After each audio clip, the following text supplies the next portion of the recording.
sedikit lagi akan menjadi manusia yang merdeka.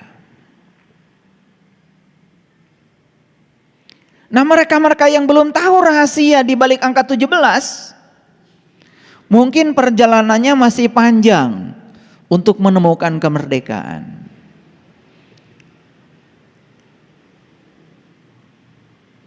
Lalu mengapa sholat itu 17 rakaat?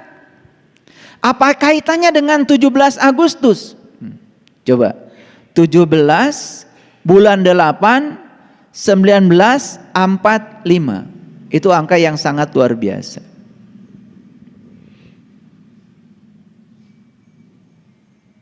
Karena 17 itu adalah perjalanan Bani Israel dalam mencapai puncak kesadaran tertinggi. Alatnya itu 17. Yang penasaran pasti mencari. Yang tidak penasaran, ya nggak akan mendapat. Hanya orang yang berani tersesat yang tidak akan pernah tersesat. Yang takut tersesat selamanya tersesat. Yang berani datang ke tempat ini walaupun baru pertama kali pasti nyampe.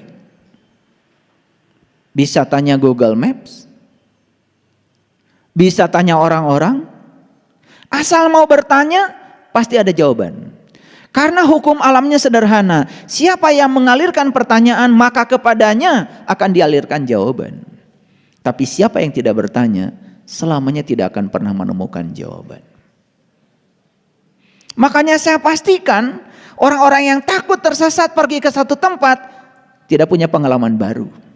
Diam saja di kamar memelihara rasa takutnya. Dan selamanya tidak akan pernah berubah pengetahuannya. Hanya mengulang-ulang yang dia tahu. Kalau orang yang semacam ini dikasih pilihan. Kalau ada dua pilihan.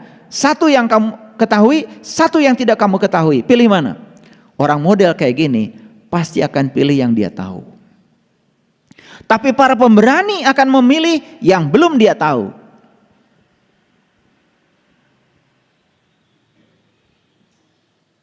Itulah bedanya. Orang yang tidak tahu, tetapi dia tidak tahu bahwa dia tidak tahu, dengan orang yang tidak tahu, tapi tahu kalau dirinya tidak tahu. Maka kelompok yang kedua ini pasti akan menjadi orang yang tahu, dan dia tahu bahwa dia itu tahu.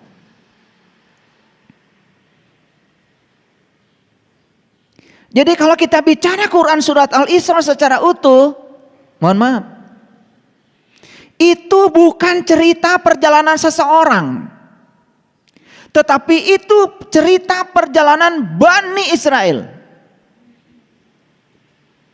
Jadi abdihi di ayat itu, abdinya Allah siapa? Siapa saja yang mau mengabdikan dirinya kepada Allah, itu abdinya Allah, siapa saja. Dan itu sangat terbuka, tidak terbatas pada orang per orang. Sayang sekali kita selama ini memahaminya hanya itu saja. Karena kita membaca cuma satu ayat saja, ayat pertama. Dan ternyata kurun waktu ayat pertama itu turun, yang namanya Masjidil Haram belum ada, yang namanya Masjidil Aqsa belum ada, diadakan setelah ayat itu ada. Ini soal sejarah. Jadi mana Masjidil Haram yang sebenarnya? Itu rahim ibu kita. Mana Masjidil Aqsa yang sebenarnya? Akhir perjalanan kita. Semua manusia berjalan minal Masjidil Haram ilal Masjidil Aqsa. Dan itu perjalanan yang diberkahi. Kalau tahu ilmunya, tahu caranya. Kalau tahu. Maka siapapun yang sudah mencapai Allah, siapapun yang sudah sampai kepada kesadaran tertingginya, saya yakin orang itu pasti merdeka. Dan siapapun yang belum mencapai itu, dia akan diperbudak oleh dirinya sendiri. Oleh karena itu, pada kesempatan yang penuh berkah ini, saya akan berbicara tentang merdeka, bebas dari segala perbudakan. Akhir dari kuliah ini kita akan bisa memiliki satu ukuran yang jelas. Apakah saya sudah merdeka atau belum? Itu yang mau kita bangun. Akhir kuliah ini nanti para sahabat bisa mengukur, apakah Anda sudah merdeka atau belum. Oleh karena itu, sebelum kita bahas ini, saya menyampaikan dulu salam kebangsaan. Merdeka! Merdeka! Yes. Itulah salam yang universal. Tapi salam itu dianggap remeh karena kita menganggap salam yang lebih tinggi adalah bahasa tertentu. Padahal itu adalah salamnya bangsa Indonesia. Salam kebangsaan bangsa kita. Asli kata merdeka itu digali dari bumi pertiwi. Baik para sahabat, apa sesungguhnya merdeka itu? Saya mengatakan orang yang merdeka adalah mereka yang sudah bebas dari segala perbudakan. Mari kita balik dulu lihat sejarah ke belakang. Bagaimana leluhur kita, bagaimana para pahlawan kemerdekaan kita merebut kemerdekaan di zamannya.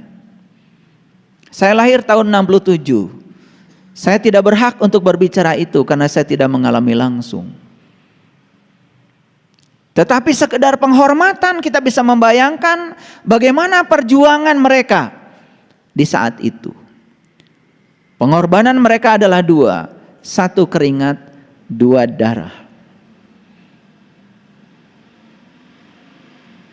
Walaupun kita hanya tahu dari sejarah bagaimana kesulitan bangsa kita saat itu, bagaimana penderitaan bangsa kita saat itu sebelum merdeka, sudah cukup barangkali kita bisa merasakan, walaupun tidak mengalami langsung. Yang jelas, begitu ada penjajahan, begitu tidak ada kebebasan, yang ada adalah perbudakan. Di situ akan ada yang namanya penderitaan. Itu sudah selesai penjajahan secara fisik. Pertanyaan yang paling dasar sebelum saya lanjutkan bagi kita semua saat ini adalah, apakah betul saat ini kita sudah bebas dari penderitaan? Itu pertanyaan dasarnya. Apakah betul saat ini kita sudah bebas dari penderitaan?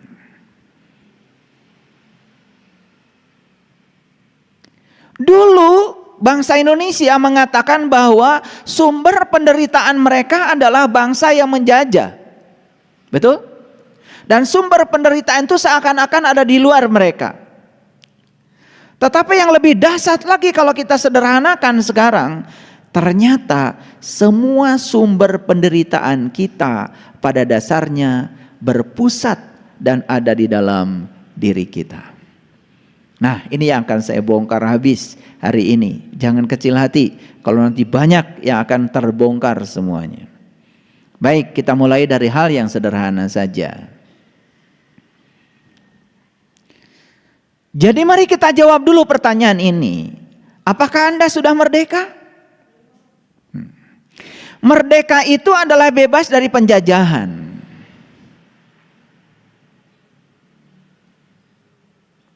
Ada yang menjajah, ada yang dijajah.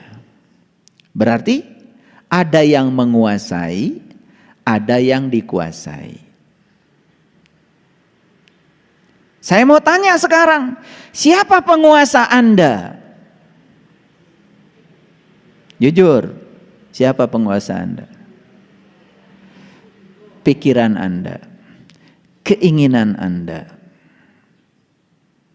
Itu penguasa Anda saat ini.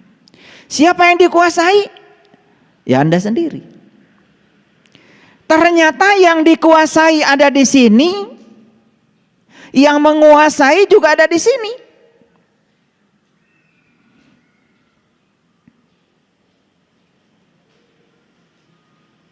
Pernah sakit hati enggak?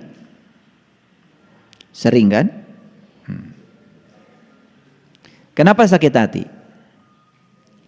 Dulu sebelum kita sadar, kita selalu mengatakan bahwa sakit hati ini karena saya dihina oleh si A, karena saya direndahkan si B, karena saya ditipu si C, selalu keluar.